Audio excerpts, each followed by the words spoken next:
विद्युत चालकता electrical conductance. हम जानते हैं कि आयनों से निर्मित पदार्थ विद्युत चालक होते हैं। विलयन की चालकता के मापन से उसमें उपस्थित आयनों की संख्या निकाली जा सकती है। वर्नर के सिद्धांत के अनुसार धातु से उसकी द्वितीयक संयोजकता के माध्यम से समूह इतनी दृढ़ता से बंधित होते हैं कि ये समूह तथा धातु एक आयन का निर्माण करते हैं। इस प्रकार प्रत्येक संकुल में वर्गाकार कोष्ठक के अंदर का संपूर्ण पदार्थ अर्थात समन्वय मंडल एक आयन का कार्य करता है तथा इस कोष्ठक के बाहर की प्रजाति भी आयनिक होती है। यदि वर्नर की यह भी धारणा सही है तो संकुलों में आयनों की संख्या का सही निर्धारण सिद्धांततः संभव होना चाहिए। सारणी 3.3 में प्लेटिनम 4 संकुलों की श्रृंखला के लिए धनायन तथा ऋणायनों की संख्याओं के योग द्वारा विलयन में आयनों की कुल संख्या की सैद्धांतिक गणना की गई है तथा अंतिम कॉलम में विद्युत चालकता प्रयोगों द्वारा निकाली गई आयनों की कुल संख्या दी गई है। दोनों विधियों से बिल्कुल एक जैसे प्राप्त परिणाम वर्नर सिद्धांत की प्रामाणिकता की पुष्टि करते हैं। ये दिया हुआ है। प्लेटिनम 4 संकुल हैं। आयनों की संख्या विद्युत चालकता प्रयोगों द्वारा निर्धारित आयनों की संख्या। जैसे प्लेटिनम NH3 6Cl4 इसको ब्रेक किया तो ये 4 क्लोरीन टोटल आयनों की संख्या 5 है। तो विद्युत चालकता प्रयोगों द्वारा निर्धारित आयनों की संख्या कितनी? 5।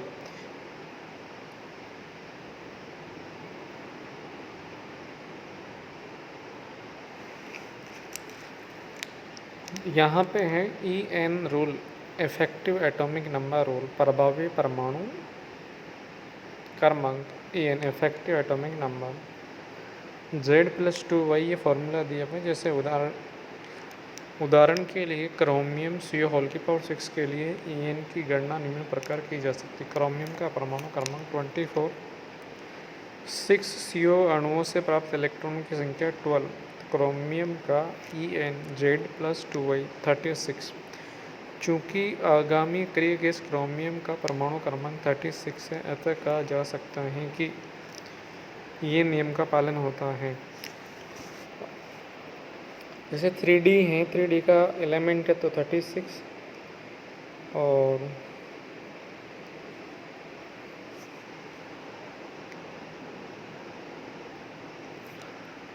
4D तो 48।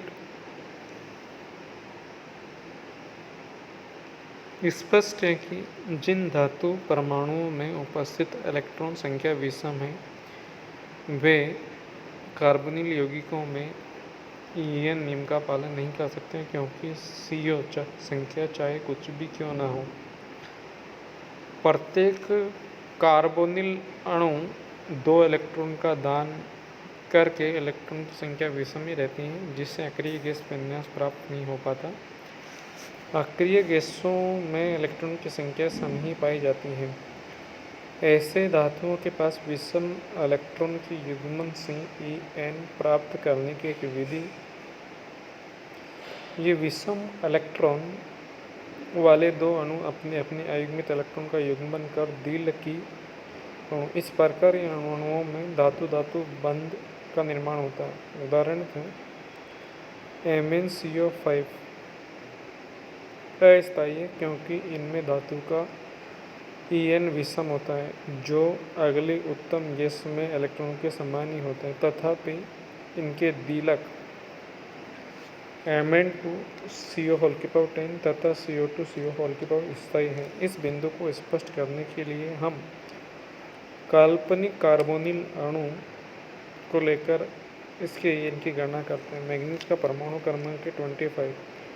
5 CO अणुओं द्वारा इलेक्ट्रॉन की संख्या 210 है। Mn का EN 35 आ रहा है। स्पष्ट है कि MnCO5 EN नियम का पालन नहीं करता क्योंकि इसमें मैग्नीज का आगामी उत्तम गैस क्रिप्टॉन की परमाणु संख्या 36 से कम है। तथापि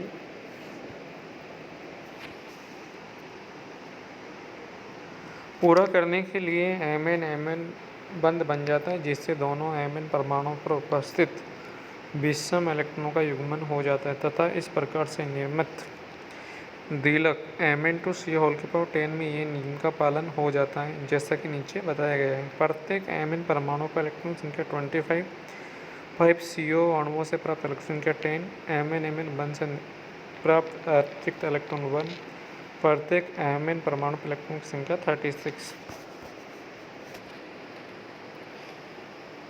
धातु बंध का निर्माण तभी होता है जब संकुल में धातु परमाणु के n आगामी उत्तम गैस की परमाणु संख्या से एक कम हो। उदाहरण के लिए FeCO5 एक स्थायी यौगिक है जो En नियम का पालन करता है, फिर भी ये Fe2CO9 तथा Fe3CO12 का निर्माण करता है। इन यौगिकों के स्थायित्व की व्याख्या भी En नियम के आधार पर की जा सकती है। ये सुझाव दिया गया है कि इन यौगिकों में FeCO5 के द्विलकीकरण तथा त्रिलकीकरण के साथ साथ ही उतने ही CO अणु निकल जाते हैं जितने Fe बंधों का निर्माण होता है। Fe2CO9 तथा Fe3CO12 Fe परमाणुओं के En की गणना निम्न प्रकार की जा सकती है।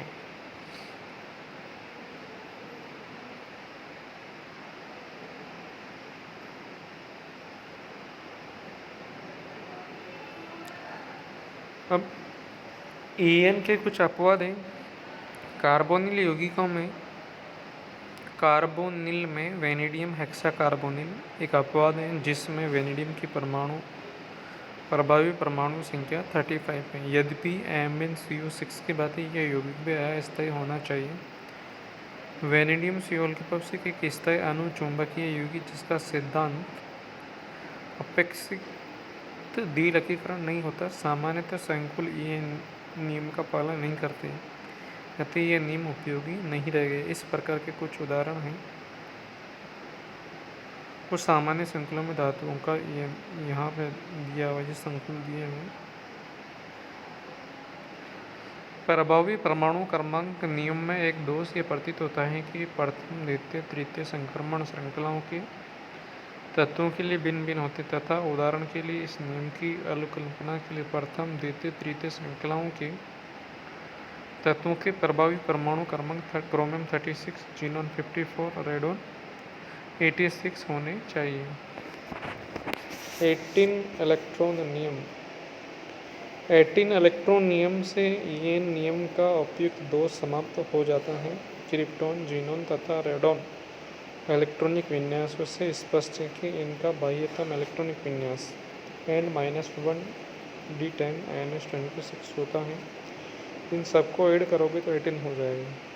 संक्रमण तत्वों में ये सभी कक्षक बंधन में भाग लेते हैं तथा इनमें 18 इलेक्ट्रॉन आ सकते हैं। दूसरे शब्दों में, यदि किसी यौगिक में संक्रमण धातु परमाणु की संयोजकता को उसमें 18 इलेक्ट्रॉन हो तो प्रभावी परमाणु क्रमांक नियम की अनुपालना का होना माना जाएगा। अतः प्रभावी परमाणु क्रमांक नियम को 18 इलेक्ट्रॉन नियम से जानना उचित है।